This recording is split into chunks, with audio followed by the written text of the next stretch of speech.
Thank you very much, Mel. Good morning, Michael. How are you, sir? I'm doing well, Roger. How are you? I cannot complain. And if you've got anything in the markets right now, there's nothing to complain about. We're looking at near record highs, New York and Toronto. Yeah, records. Sorry, not near record highs. Sorry, yeah, back to back for the TSX. In fact, Wednesday, another gain of 48 points. The Dow was up 92. You know, got the impeachment hearings, didn't affect the market.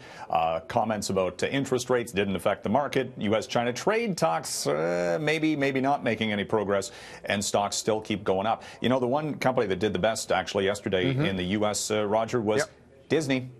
Yeah, they Disney had a huge Plus day, streaming. right? 10 million subscribers? Yeah, in a couple of days. I mean, Not you know, too they've still, shabby. Netflix still has 150 million subscribers globally, if not more. So, you know, and they're not talking about making money from this for at least a few years. Still, the take-up rate has been massive, and the share price of Disney reflected that. It was up 7%. And hit a record in Wednesday's trade. Yeah, and you got to figure Netflix is taking note of that as well. Sure they are. Okay, you just mentioned all those things that could be happening with the markets, yet the markets keep going up. What is fueling it?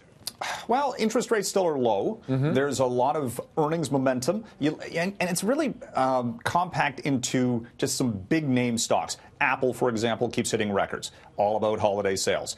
iPods, AirPods, whatever. That keeps going. Disney had a huge day. On Bay Street, it was the gold stocks, telecoms, and the energy component of the market. And the price for oil has been climbing a little bit here, and that's been a positive underpinning for Bay Street. We've seen this reversal. You know, we were talking forever about how the cannabis companies were hitting record highs and all that. Well, everything has kind of shifted back to more traditional plays, and that it just is more impactful, I suppose, on the daily moves on the markets.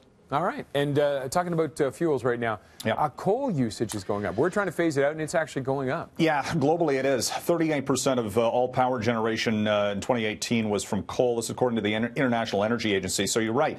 Canada phasing out coal. U.S. coal demand last year was at a 39-year low. The U.K. is looking to phase it out. Germany by 2038. They've still got a long time frame. But if we're talking about the shift toward renewables, things that are less environmental impact, coal is still growing. It's all about growth in Asia, China, India.